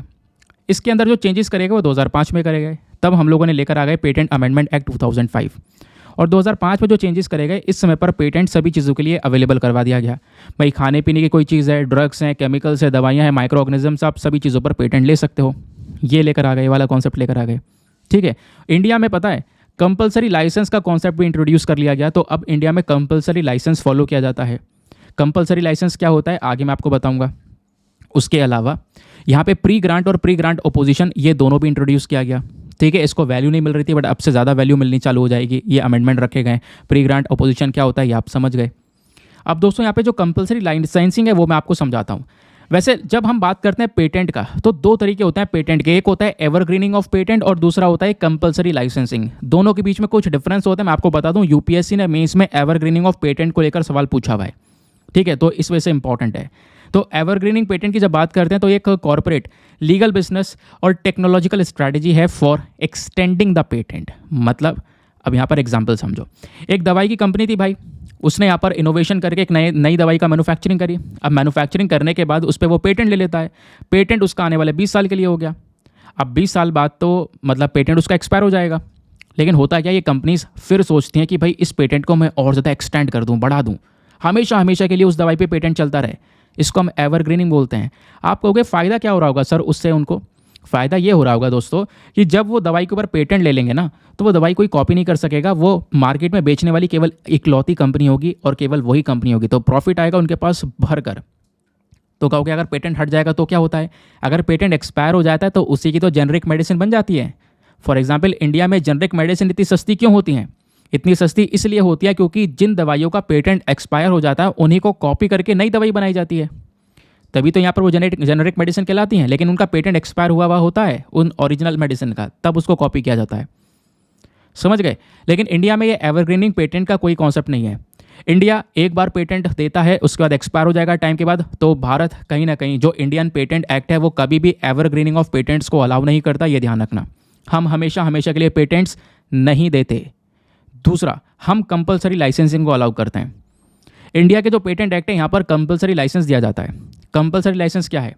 कंपलसरी लाइसेंस बेसिकली हमारी सरकार एक परमिशन देती है हमारी कंपनी को कि वो एक पेटेंटेड इन्वेंशन, एक ऐसा इन्वेंशन जिसके ऊपर पेटेंट लिया गया है, ठीक है, उसको, उस इन्वेंशन को यूज़ कर सकते हैं, मैन्युफैक्चर कर सकते हैं, इंपोर्ट कर सकते हैं, सेल कर सकते हैं बिना किसी पेटेंट ओनर्स कंसेंट के बेसिस पर। यानी पेटेंट का जो ओनर है, जिसने पेटेंट लिया है, उसकी इजाज़त की ज़रूरत नहीं है। लेकिन इसके लिए यहाँ पर सरकार की परमिशन चाहिए होती है। सरकार जिस कंपनी को बोलेगी यूज़ करने के लिए, तब वहाँ पे वो कंपनी यूज़ करेगी, ऐसे नहीं यूज़ कर सकती।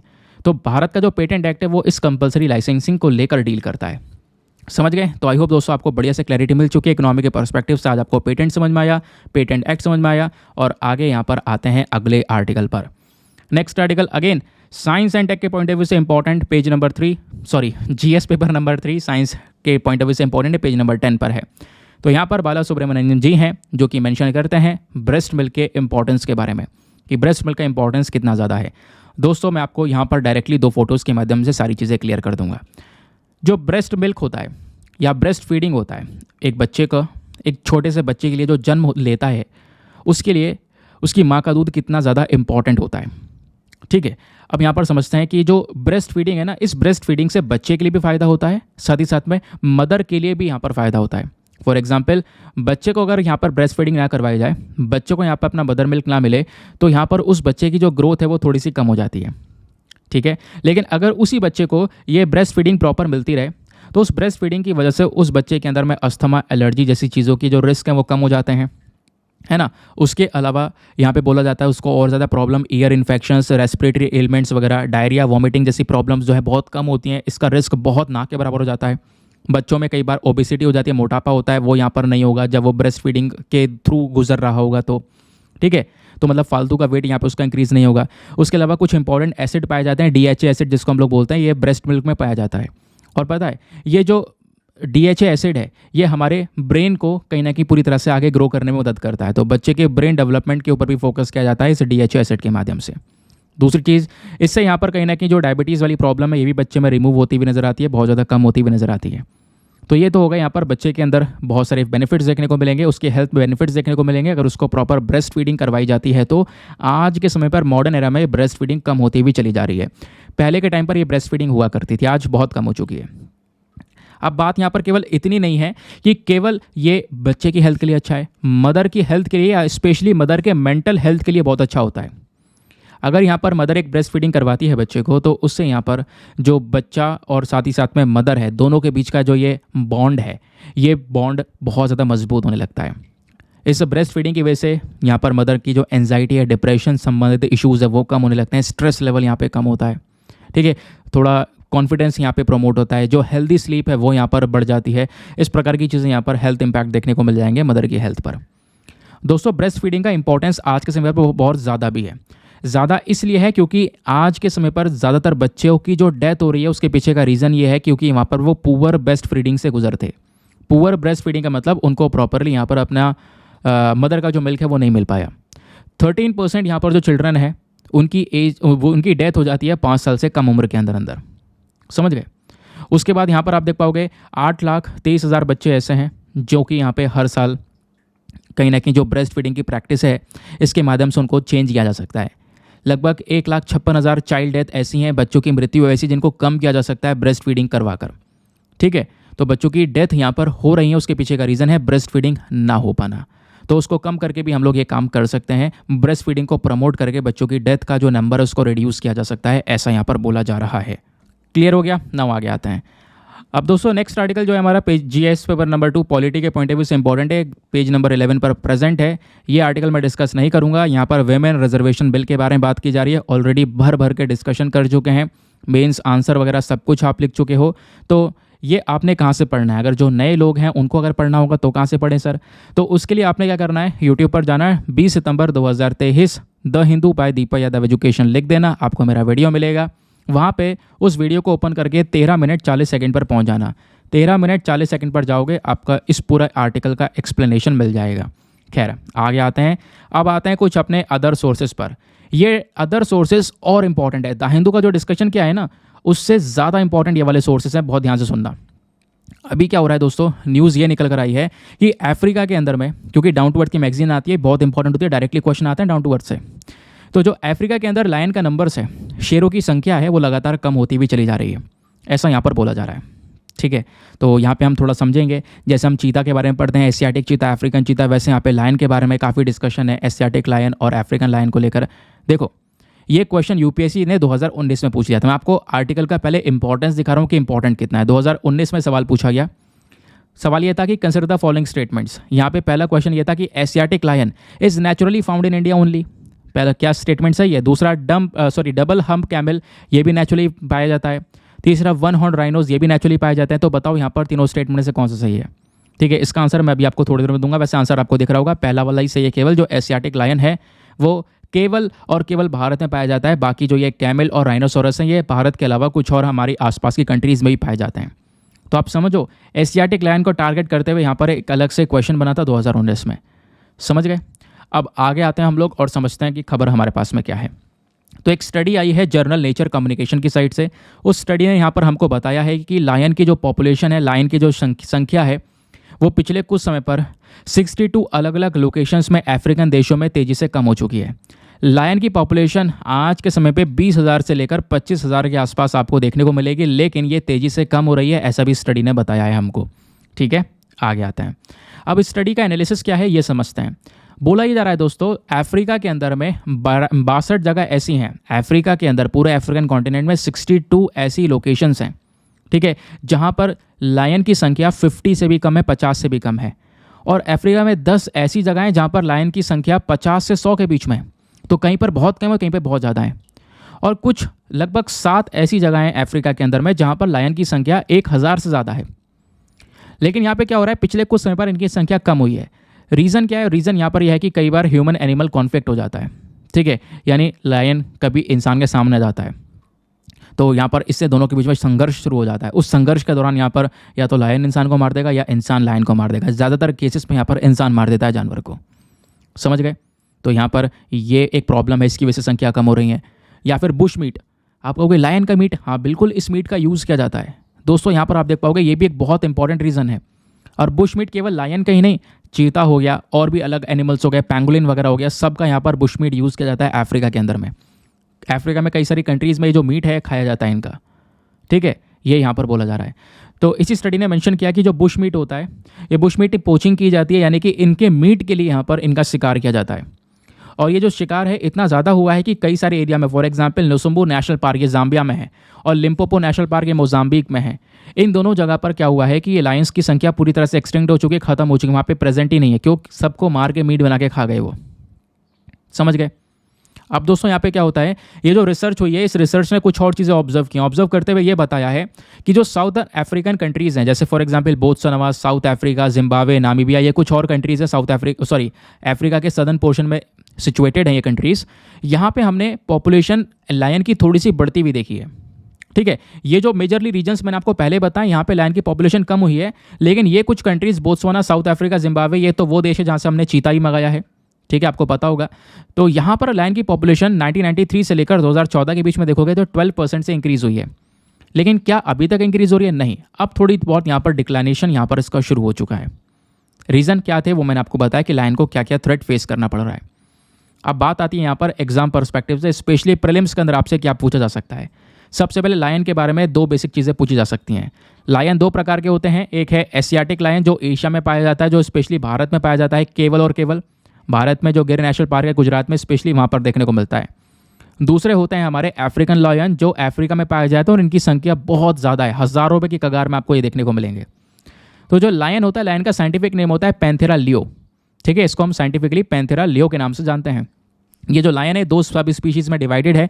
एक है अफ्रीकन लायन जिसको पैंथेरा लियो बोलते हैं, और एक है एशियाटिक लायन जिसको पैंथेरा लियो पर्शिया के नाम से जानते हैं। जो एशियाटिक लायन होता है जो भारत में पाए जाते हैं, ये अफ्रीकन लायन से साइज में थोड़े से छोटे होते हैं। ऐसे ही चीता वाला केस है, चीता वाला भी यहाँ पर अफ्रीकन चीता से थोड़ा सा छोटा एशियाटिक चीता देखने को मिलता है, लेकिन वो एशियाटिक चीता भारत में नहीं पाया जाता है। एशियाटिक चीता केवल और केवल ईरान में पाया जाता है। समझ गए। अब बात यहाँ पर दोस्तों ये आती है कि जो ये अफ्रीकन लायन है, इसकी हम पहचान आराम से कर सकते हैं। ये आपको फोटो दिख रहा होगा, ये कौन सा लायन है, ये ये एशियाटिक लायन है। ठीक है, ये आप लोग यहाँ पर देख पाओगे। तो इसकी पहचान कैसे होती है? ये जो एशियाटिक लायन होता है जो एशिया में पाए जाते हैं, स्पेशली इंडिया में, तो यहाँ पर इनकी जो पेट पर आप स्किन देख पा रहे होंगे, स्किन थोड़ी सी लटकी हुई होती है इस प्रकार की। ऐसी स्किन यहाँ पर अफ्रीकन वाले लायन में बिल्कुल नहीं देखने को मिलती है। उनकी स्किन बिल्कुल आप कह सकते हो सपाट होती है ऊपर। ये यहाँ पर थोड़ी सी बेली पर स्किन यहाँ पे लटकी होती है लैंगिट्यूडिनल शेप में, ऐसा यहाँ पे बोला जा रहा है। बट अफ्रीकन लायंस में ये प्रेजेंट नहीं होता। ये सबसे बड़ी पहचान है दोनों के बीच में। ठीक है, ये आप लोग देख पाओगे। अब लायन का रोल क्या है? लायन को हम लोग इतना बचाने की बात करें, रीज़न क्या है? क्योंकि देखो ऑब्वियस सी बात है, जंगल का राजा है। अब जंगल का राजा मतलब यह है कि जो नॉर्मल दूसरे घास वास खाने वाले, पेड़ पौधे खाने वाले जानवर हैं, उनकी पॉपुलेशन को मेंटेन करके रखता है। ये हमारी नेचर की देन है। इसी को हम लोग इकोलॉजिकल बैलेंस बोलते हैं। मतलब मैं आपको समझाता हूँ। यहाँ पे आप देख पाओगे, ये हमारी नीचे ग्रास हो गई, घासें हो गई, पेड़ पौधे हो गए। इन पेड़ पौधों को खाने वाले हमारे पास में दूसरे जानवर हैं। फॉर एग्जाम्पल, जिसको हम लोग प्राइमरी कंज्यूमर बोलते हैं। प्राइमरी कंज्यूमर आपके हिरण हो गया, जिराफ हो गया, ज़ेब्रा हो गया। ये सब क्या खाते हैं? ये सब हर्बीवोर जानवर हैं। ये सब यहाँ पर घास पेड़ पौधे खाते हैं, उससे जीवित रहते हैं। और इन जानवरों को खाने के लिए, ठीक है, इन प्राइमरी कंज्यूमर्स को खाने के लिए इनके ऊपर सेकेंडरी कंज्यूमर्स है। सेकेंडरी कंज्यूमर आपका चीता हो गया, हेना हो गया। ये क्या करते हैं? ये इस डियर को, ठीक है, उसके बाद में जिराफ को और ज़ेब्रा को खाने का काम करते हैं। ठीक है, लेकिन इन दोनों के ऊपर भी एक बैठा है कोई, और इन दोनों के ऊपर जो कंज्यूमर बैठा है वो है टर्शरी कंज्यूमर, लायन। और लायन यहाँ पर एक कार्निवोर है, और कार्निवोर होने के नाते यहाँ पर ये इन सबको खाने का काम करता है। यानी कि इनको भी खा सकता है, इनको भी, और इन सब चीज़ों को खा सकता है। लेकिन वो घास नहीं खाएगा, केवल यहाँ पर ये खाएगा इन जानवरों को। वो कार्निवोर है। समझ गए? तो आई होप दोस्तों आपको ये बात अच्छे से समझ में आ चुकी है। क्वेश्चन ये है कि ऐसा हो क्यों रहा है? ज़रूरत क्या है? ज़रूरत यह है कि अगर ऐसा ना हुआ, अगर लायन यहाँ पर ख़त्म हो गए इस दुनिया से, तो इससे क्या होगा? हमारे पेड़ पौधे खत्म होते हुए चले जाएंगे। रीज़न क्या है? क्योंकि लायन अगर खत्म हो गए तो इन प्राइमरी कंज्यूमर की जो संख्या है वो बढ़ जाएगी, और प्राइमरी कंज्यूमर की संख्या बढ़ जाएगी तो ऑब्वियस सी बात है ये पेड़ पौधे खा के बहुत कम कर देंगे या ख़त्म कर देंगे। तो इनकी पॉपुलेशन मेंटेन करने के लिए सेकेंडरी कंज्यूमर है, और सेकेंडरी कंज्यूमर की पॉपुलेशन कंटेन करने के लिए, वो मेंटेन करने के लिए यहाँ पर ये टर्शरी कंज्यूमर है। और इनकी संख्या नेचुरली अगर आप देखोगे तो प्राइमरी कंज्यूमर की संख्या ज़्यादा है, इनकी संख्या थोड़ी कम है, इसकी थोड़ी और कम है। समझ गए? तो यहाँ पर इस तरीके से जो हमारा ये पूरा का पूरा फूड चेन है, स्पेशली एनिमल्स के अंदर में, वो चलता रहता है। उसके अलावा पता है, ये जो लायन है ये कहीं ना कहीं बीमारियों को कम करने का भी काम करता है। कहोगे ऐसा कैसा? मैं आपको बताता हूँ। जब भी आपने लायन को शिकार करते हुए देखा होगा तो हमेशा ये देखा होगा, मान लो कोई ग्रुप जा रहा है, मान लो ज़ेब्रा का पूरा ग्रुप जा रहा है। ठीक है, ज़ेब्रा का जब पूरा ग्रुप जा रहा है तो लायन अगर रास्ते में मिल गया तो वो कौन से वाले को पकड़ेगा? जो ज़ेब्रा बहुत कमज़ोर है, जो तेज़ी से नहीं दौड़ पा रहा है। जो फुर्तीले हैं वो तो भाग जाएंगे, जो कमज़ोर वाला है वो पीछे रह जाएगा। और जो कमज़ोर वाला है उसकी पूरी बॉडी वीक हो चुकी है, बहुत ज़्यादा कमज़ोर है, तो उसको पकड़ के ये खा जाएगा। क्योंकि वो कमज़ोर था तो आने वाले समय पर उसके मरने के चांसेस थे, और मरता तो एनवायरनमेंट पड़ा रहता, उससे बहुत सारे जो यहाँ पर डिजीज़ है वो पैदा होती। तो वो चीज़ यहाँ पर होने से बच जाती है जब यहाँ पर वीक वाले एनिमल्स को लायन यहाँ पर खा लेता है। तो समझ गए? तो यहाँ पर इस प्रकार से भी लायन का एक बहुत बड़ा कंट्रीब्यूशन है एनवायरनमेंट के प्रति। बट अभी क्या हो रहा है? यही शिकार बन रहा है ज़्यादातर लोगों का, तो इस वजह से कहीं ना कहीं इसकी संख्या कम हो रही है। तो इस वजह से हमको इसकी प्रोटेक्शन देने की ज़रूरत है। अब बात आती है यहाँ पर इसके प्रोटेक्शन स्टेटस की, कि किस तरीके से हम अफ्रीकन लायन की सुरक्षा कर रहे हैं। अफ्रीका और एशियाटिक दोनों लायन के बारे में आपको बताऊंगा। सबसे पहले इनका IUCN रेड लिस्ट देखोगे तो IUCN के अंदर में इन लायन को वल्नरेबल कैटेगरी में कवर किया गया है। अफ्रीकन लायन जो है वो वल्नरेबल कैटेगरी में, वल्नरेबल कैटेगरी मतलब है पॉपुलेशन की थोड़ी बहुत है लेकिन फिर भी बचाने की ज़रूरत है। एशियाटिक लायन एंडेंजर्ड कैटेगरी में, एंडेंजर्ड कैटेगरी का मतलब इनकी संख्या ऑलरेडी बहुत कम है, इसको बचाने की सख्त ज़रूरत है। फिर साइट्स के अंदर में अपेंडिक्स 1 में इन लायन को ऐड किया गया है, यानी कि आप इनका इंटरनेशनल जो ट्रेड है, जो व्यापार वगैरह है, वो इतने आसानी से नहीं कर सकते। वाइल्ड लाइफ प्रोटेक्शन एक्ट 1972 में दोनों ही लायन को शेड्यूल 1 में कवर किया गया है। शेड्यूल 1 में कवर करने के पीछे का रीज़न है भाई इनका शिकार नहीं कर सकते, शिकार करोगे तो हाई पेनल्टीज़ यहाँ पर लगाई जाएंगी। बाकी इंडिया में लायन का स्टेटस क्या है? तो भारत में एशियाटिक लायन पाया जाता है, और केवल इंडिया में पाया जाता है। कहाँ पर? गुजरात के अंदर में जो ससनगिर नेशनल पार्क है, स्पेशली वहाँ पे आपको देखने को मिलेगा। पिछले कुछ समय पर एशियाटिक लायन की संख्या इंडिया में तो बढ़ी है, अफ्रीका में कम हुई हो भले ही, लेकिन इंडिया में बढ़ी है। 2015 से 2020 के बीच में देखोगे तो 523 से बढ़कर ये लायन 674 के आसपास हो चुके हैं एशियाटिक लायन। अब सभी लायंस, सभी शेरों की संख्या कितनी है पूरे दुनिया में, इसको थोड़ा डिस्कस कर लेते हैं। एक फैक्चुअल डेटा है, IUCN का यानी इंटरनेशनल रिपोर्ट है, इसके अकॉर्डिंग बात करेंगे तो लायन की जो टोटल पॉपुलेशन है वो लगभग 23,000 से लेकर 39,000 यानी कि 39,000 के आसपास आपको देखने को मिलेगी। और ज़्यादातर लायन जो है अफ्रीका में सहारन कंट्रीज़ में फैले हैं, ये आपको सहारन कंट्रीज़ देखने को मिल जाती है। अभी जब हम बात कर रहे थे ना कि इन कुछ कंट्रीज़ में थोड़ा बहुत पॉपुलेशन बढ़ा है, लेकिन ऊपर के जो कंट्रीज़ हैं इन कंट्रीज़ में पॉपुलेशन तेज़ी से कम हुआ है। समझ गए? आगे आते हैं। अब उसके बाद क्वेश्चन ये है कि इनको बचाने के लिए क्या कोई कदम नहीं उठा रहे हैं? कुछ स्टेप्स उठाए गए। फॉर एग्जांपल जैसे एशियाटिक लायन इंडिया में पाया जाता है तो भारत सरकार ने प्रोजेक्ट लायन चलाया है। उसके अलावा एशियाटिक कंजर्वेशन प्रोजेक्ट चलाया है, जहाँ पर हम लोग इनको बचाने की पूरी तरह से कोशिश कर रहे हैं। नाम आते हैं नेक्स्ट आर्टिकल पर। अब अगला आर्टिकल फटाफट इसको डिस्कस करते हैं। Anti microbial use in animals को लेकर यहाँ पर डिस्कशन किया जा रहा है। कल हमने आर्टिकल छोड़ दिया था, लेकिन आज नहीं छोड़ेंगे, आज भी इसका कवरेज करेंगे।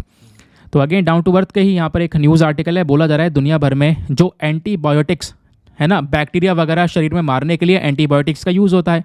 दुनिया भर में जानवरों के अंदर भी एंटीबायोटिक्स का यूज़ किया जाता है।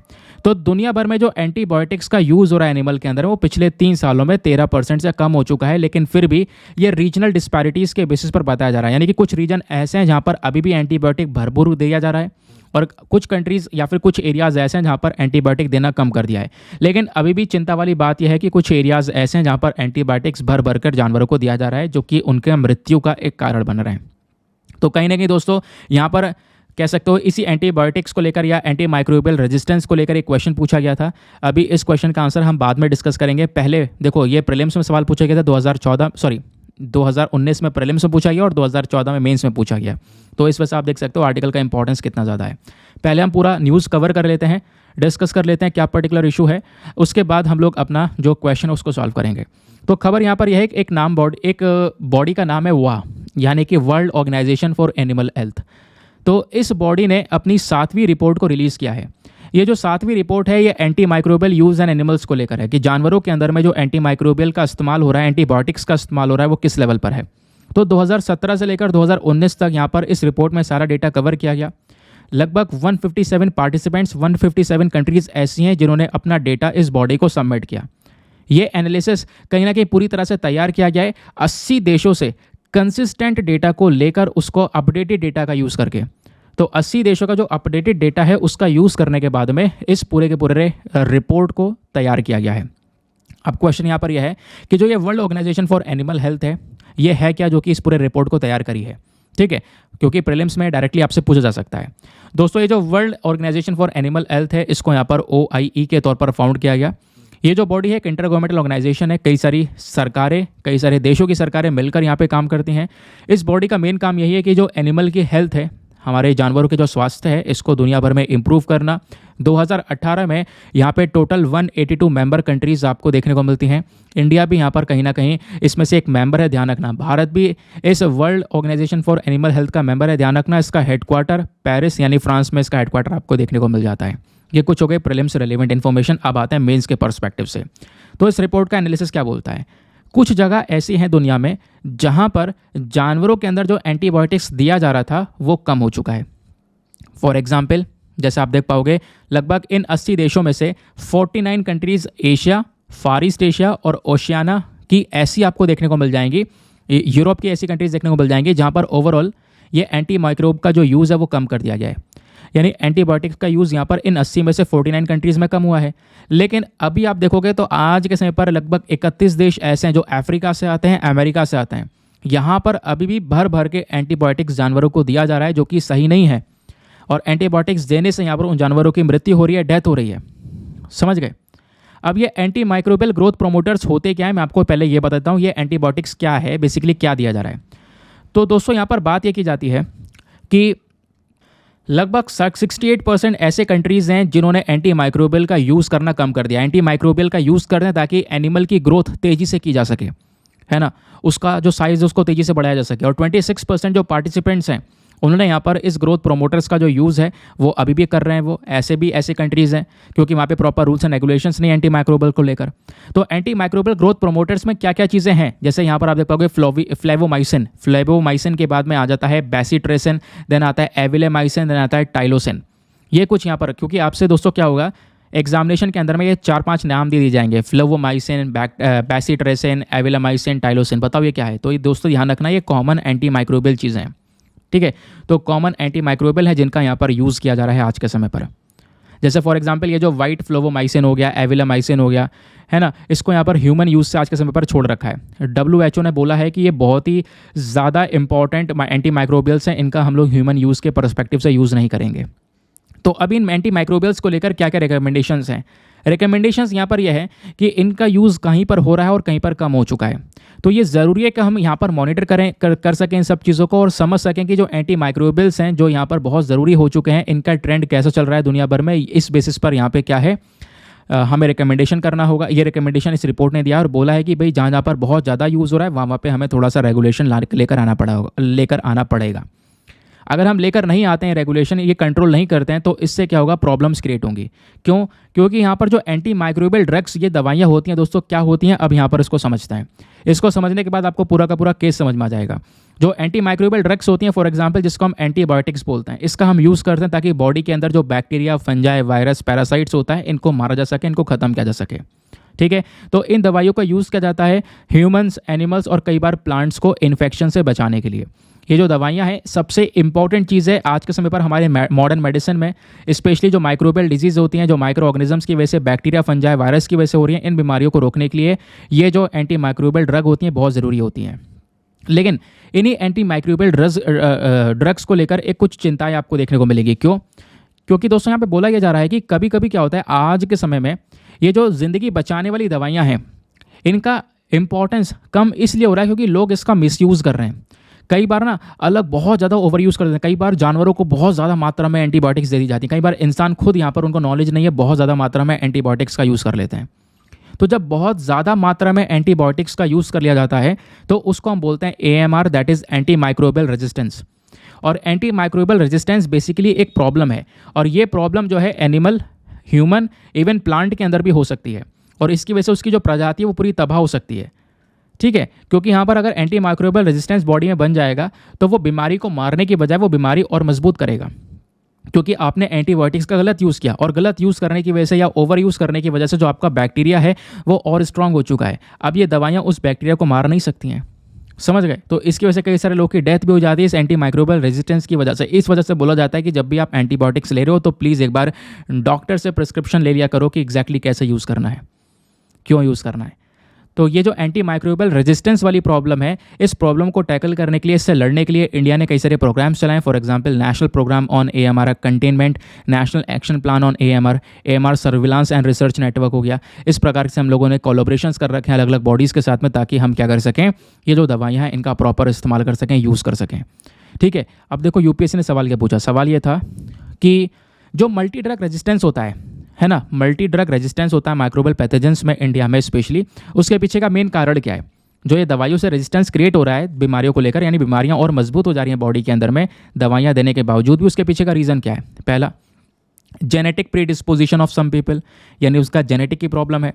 दूसरा, या फिर वो इनकरेक्ट डोज ले रहे हैं एंटीबायोटिक्स की ताकि अपनी बीमारी को ठीक कर सकें। तो बिल्कुल ये एक तो केस है, जैसे मैंने आपको बताया, गलत तरीका यूज़ करने का, मिसयूज़ कर रहे हैं, कई बार ओवर यूज़ कर रहे हैं, जिसकी वजह से यहाँ पर ये प्रॉब्लम सही होने की बजाय और बढ़ जाती है। दूसरा, एंटीबायोटिक्स का यूज़ करें लाइव स्टॉक फार्मिंग में, ठीक है, जो यहाँ पर गाय भैंसें पाली जाती हैं उनके अंदर एंटीबायोटिक्स दबा के दिया जा रहा है उस फार्मिंग में, उनकी growth promoters, as a growth promoter यहाँ पर यूज़ किया जा रहा है। तो ये भी बिल्कुल सही बात है, अभी हम पढ़ ही रहे थे, जैसे पिग्स वगैरह के अंदर इसका यूज़ किया जा रहा है। तो 2 and 3 वाला जो स्टेटमेंट सही है हमारा। फिर उसके बाद में लास्ट वाला, क्या इससे बहुत सारी बीमारियाँ बन जाती हैं, ठीक है, ऐसा कुछ भी नहीं है। बस खाली 2 ही प्रॉब्लम्स आपको देखने को मिल जाएंगी मल्टी ड्रग रेजिस्टेंस को लेकर। आज के समय पर जो ये प्रॉब्लम बढ़ रही है उसके पीछे अगर 2 रीजंस हैं तो ये सेकंड और थर्ड वाला 2 मेन रीजंस है। B, 2 and 3 only is the correct answer. तो दोस्तों यहाँ पर इस तरीके से क्वेश्चन पूछा गया। ये मेंस का क्वेश्चन था, ये कल आप ऑलरेडी यहाँ पर इसको सॉल्व कर चुके हो, आपको दिया गया था। आज संडे है, आज संडे में आपका मेंस का क्वेश्चन नहीं है। बाकी यहाँ पर कल से आपका वापस से मेंस का क्वेश्चन मिलने लगेगा, ठीक है। तो उसके लिए परेशान ना होना, और कल से यहाँ पर आपको और मज़ा आने वाला है। वीडियो में द हिंदू का डिस्कशन तो हम करेंगे, अपने एडिटोरियल वगैरह सब कुछ कवर करेंगे, आपका कुछ छूट नहीं रहा है। एक सोर्स तो आपका चल रहा है, उसके अलावा कुछ अदर सोर्सेज को भी हम इंक्लूड करके चलेंगे।